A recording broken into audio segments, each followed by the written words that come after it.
नमस्कार दोस्तों, मेरा नाम है ब्रिजेश यादव। फिर हाजिर हूँ क्राइम स्टोरी श्रृंखला के एक नए एपिसोड में। आज फिर नवी मुंबई की एक हैरान कर देने वाली खबर आप लोगों के सामने लेकर आए, जहां एक 19 साल की लड़की भाविका मोरे के बारे में आप लोगों को बताऊंगा। एक परिवार की लड़की किस तरह गायब हो जाती है, उसके साथ क्या क्या हुआ। अचानक लापता हुई लड़की की लाश एक झील के अंदर मिलती है। उसके साथ क्या हुआ, वो उस दिन क्या कर रही थी। एक दर्दनाक और एक खौफनाक कहानी आप लोगों को सुनाऊंगा। उससे पहले आप लोगों को बता दूं, कल पेरिस ओलंपिक से विनेश फोगाट को बाहर कर दिया गया है, डिस्क्वालीफाइड कर दिया गया। बस रीजन ये था कि 100 ग्राम वजन ज्यादा था विनेश फोगाट का। यानी जो तय मानक था, जो मेजरमेंट था, 100 ग्राम ज्यादा वजन था। 50 किलो 100 ग्राम वजन था, और 100 ग्राम की वजह से विनेश फोगाट को डिस्क्वालीफाइड कर दिया और भारत गोल्ड मेडल से चूक गया। इस पे प्रधानमंत्री नरेंद्र मोदी ने विरोध जताने के लिए भी कहा, जो कुश्ती संघ है। वहीं आइए बिना देर किए अब कहानी की शुरुआत करते हैं। कहानी की शुरुआत है वो नवी मुंबई से होती है। नवी मुंबई में आपने पिछले कुछ दिनों में एक केस सुना था, यशस्वी शिंदे का केस। यशस्वी शिंदे का भी केस काफी खौफनाक था। आप लोगों को पता है यशस्वी शिंदे किस तरह रिलेशनशिप में थी, उसके बाद उसकी हत्या हो गई। दाऊद उसका जब वो 14 साल की उम्र में थी तब भी उसके साथ शारीरिक शोषण किया था। अब उसे पुलिस कस्टडी में रखी है। कस्टडी में रखने के बाद पूछताछ जारी है और अदालत की कार्रवाई जारी है। उसके बाद उसकी सजा का ऐलान होगा। आज की कहानी भी नवी मुंबई की है। नवी मुंबई का एक इलाका है, आपको बता दें उस इलाके का नाम है सीउड। सीउड और डीपीएस झील। डीपीएस झील के पास कुछ मछुआरे, सुबह का समय था। कुछ मछुआरे वहां पर मछली पकड़ रहे थे जाल लगाकर। उनका ग्रुप था मछुआरों का, क्योंकि वो रोजाना वहां पर मछली पकड़ते हैं झीलों में। इस समय मुंबई और महाराष्ट्र में बारिश का सीजन चल रहा है, तो झीलें भी पानी पे से लबालब हैं। तो मछुआरे भी जो है खरीदते थे। क्या होता है कि अक्सर मछुआरे भी जो रिटेलर हैं, जो रिटेल करते हैं लोगों के बीच मार्केट में, तो क्या करते हैं कि बल्क में किसी और जो होलसेलर है उससे भी मच्छी खरीद के बेचते हैं। लेकिन बारिश में कुछ मछुआरे खुद भी मच्छी पकड़ने निकलते हैं, जो समुद्र किनारे नहीं रहते। तो वहाँ डीपीएस झील के पास भी जो मछुआरे थे, उसमें कई तरह के मछुआरे थे, ग्रुप्स थे उनके, वो मछली पकड़ रहे थे। तभी उनकी अचानक नज़र एक चीज पर पड़ी। उन्हें ये उम्मीद नहीं थी कि जो वो देखेंगे वो एक बॉडी होगी।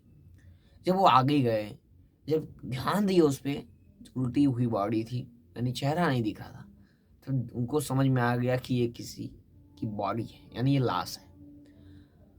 अब उन लोगों ने किसी तरह बॉडी को पलटा या कुछ किया, वहां पर देखा तो देखा कि एक लड़की की लाश है। हर लड़की मर चुकी है और लंबे समय से बॉडी यहाँ पर फ्लोटिंग तैर रही है। अब उन लोगों ने तुरंत नज़दीकी पुलिस स्टेशन को इन्फॉर्म कर दिया। वहाँ पर पुलिस की पूरी टीम पहुंची, और पुलिस की टीम और जो कांस्टेबल हैं, जो पुलिस अधिकारी हैं, वो किसी तरह बॉडी को बाहर निकाले। बॉडी को बाहर निकालने के बाद बॉडी का पंचनामा किया गया। पंचनामा करना जरूरी था, क्योंकि पुलिस को अभी तो कुछ पता नहीं है। पुलिस को बस ये पता है कि बॉडी झील में थी, फ्लॉट कर रही थी, उसे निकाला गया। लेकिन अभी लड़की किस, यानी ये बॉडी किसकी है, ये लड़की जो है वो कौन है, उसकी उम्र क्या है, वो क्या करती थी, कहाँ रहती थी, उसके माता पिता कौन हैं, और उसके साथ क्या हुआ है, उसका मर्डर क्यों किया गया। अब पुलिस के सामने एक के बाद एक कई बड़े सवाल खड़े हो चुके थे। अब मुंबई पुलिस अब इस केस को सॉल्व करने की हर कोशिश करेगी, क्योंकि एक केस जो यशस्वी शिंदे का है वो पुलिस के ऊपर काफी प्रेशर बनाया था। कातिल को पुलिस गिरफ्तार नहीं कर पाई थी, तो अब इस केस को भी जल्द से जल्द पुलिस को गिरफ्तार करना था। अब पुलिस ने सबसे पहला बॉडी को देखा तो बॉडी को कहीं चोट के निशान नहीं दिख रहे थे। लेकिन पुलिस की जब नज़र गले पे गई तो पुलिस को लगा कि कहीं ना कहीं गला घोट कर इसकी हत्या की गई है और उसके बाद झील में फेंक दिया गया है। अब पुलिस की टीम इस केस में मर्डर का मामला जो है 103 के तहत बीएनएस भारतीय न्याय संहिता की धाराओं के तहत मामला दर्ज किया और आगे जांच में जुट गई। जांच में अब पुलिस जुट गई, लेकिन सवाल यहाँ पर ये है कि ये लड़की है कौन, लड़की का नाम क्या है। तो पुलिस किसी तरह पुलिस स्टेशनों में आसपास की अब प्रक्रिया क्या है कि आसपास के पुलिस स्टेशनों में क्या मिसिंग कंप्लेंट दर्ज हुई है, यानी कोई लड़की के लापता होने की खबर। जगह जगह उसके फोटो सर्कुलेट कर दिए गए आसपास के पुलिस स्टेशनों में और लड़की के बारे में हर जानकारी जुटाई गई। किसी तरह पुलिस को यह पता चल गया कि लड़की कौन है। पता चला कि लड़की नेहरू इलाके में रहती है और नेहरू इलाके में एक जूनियर कॉलेज में पढ़ाई करती है। लड़की की उम्र 19 साल है और लड़की का नाम भाविका मोरे है। 19 साल की लड़की बच्ची भाविका मोरे, उसकी हत्या क्यों की गई, कातिल का मोटिव क्या था, कातिल कौन है और वो यहाँ पर कैसी आई। अब पुलिस के सामने कुछ नए सवाल सामने आ गए थे। अब भाविका मोरे के बारे में पुलिस पता की तो इसके घर में इनकी माता और इनका एक भाई है छोटा। माता और भाई, इनके पिता की मृत्यु हो चुकी है, यानी कुछ साल पहले ही जो भाविका मोरे है उसके पिता की मृत्यु हो चुकी थी और भाई और अपनी माँ के साथ वो रहती थी। अब इस केस में पुलिस को ये समझ नहीं आ रहा था कि कातिल कौन है, कौन इसे मार सकता है, किससे इसकी दुश्मनी हो सकती है। पुलिस ने कॉलेज से और कॉलेज के आसपास जो इसके दोस्त हैं, क्लोज फ्रेंड्स हैं, उनके बारे में पता किया, उनसे अब पूछताछ शुरू की, उनके बारे में जानकारी जुटाने लगी। तो पुलिस को कहीं ना कहीं भाविका मोरे के जो दोस्त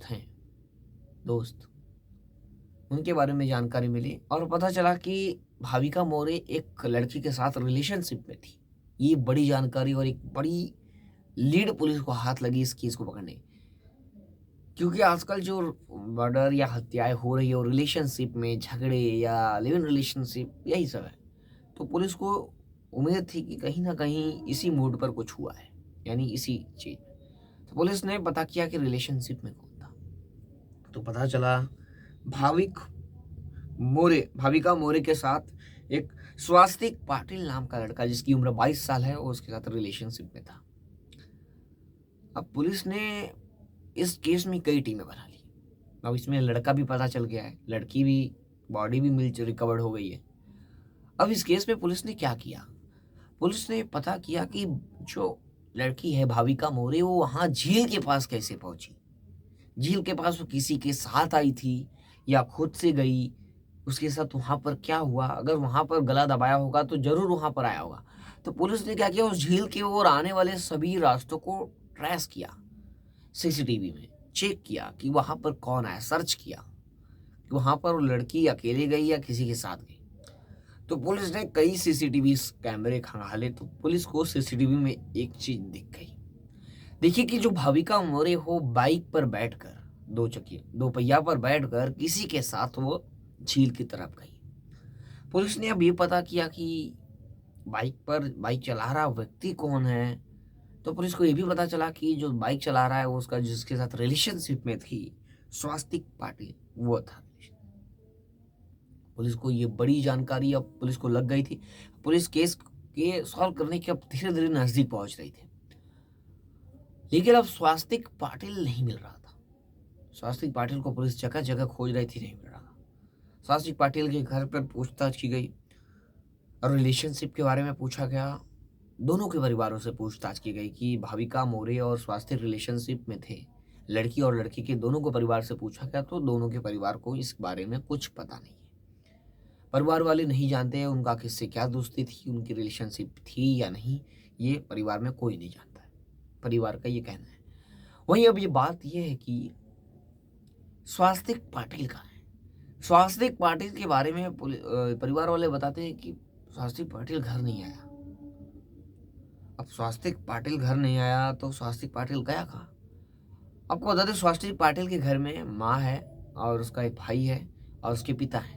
पिता कंस्ट्रक्शन का काम करते हैं और जो स्वास्तिक पाटिल की माँ है और जो भाई है वो फोटो स्टूडियो चलाते हैं और उससे अपना जीवन गुजारते हैं। अब स्वास्तिक पाटिल की खोज में पुलिस जुट गई थी। पुलिस ने बाद में फिर ध्यान दिया सीसीटीवी पर कि वापस कौन जाता है, यानी झील तो आ गए ये दोनों बाइक पर बैठ के, लेकिन ये दोनों वापस नहीं गए। अब पुलिस को ये संदेह होने लगा, क्या पता जो लड़का है जो स्वास्तिक, क्या पता इन दोनों के बीच रिलेशनशिप में झगड़ा हुआ हो और झगड़ा इतना बढ़ा कि इसने भाभी मोरे का गला घोट दिया और उसे फेंक दिया और अपने भी कूद गया होगा। पुलिस का ये कहना है कि दोनों के झगड़े हो गया और उसका गला घोटने के बाद अपने भी कूद गया और कूदने के बाद अभी बॉडी उसकी मिली नहीं है। ये पुलिस पॉसिबिलिटी है पुलिस की। पुलिस बॉडी को फिर भी खोज रही है क्योंकि वो रिटर्न नहीं गया है।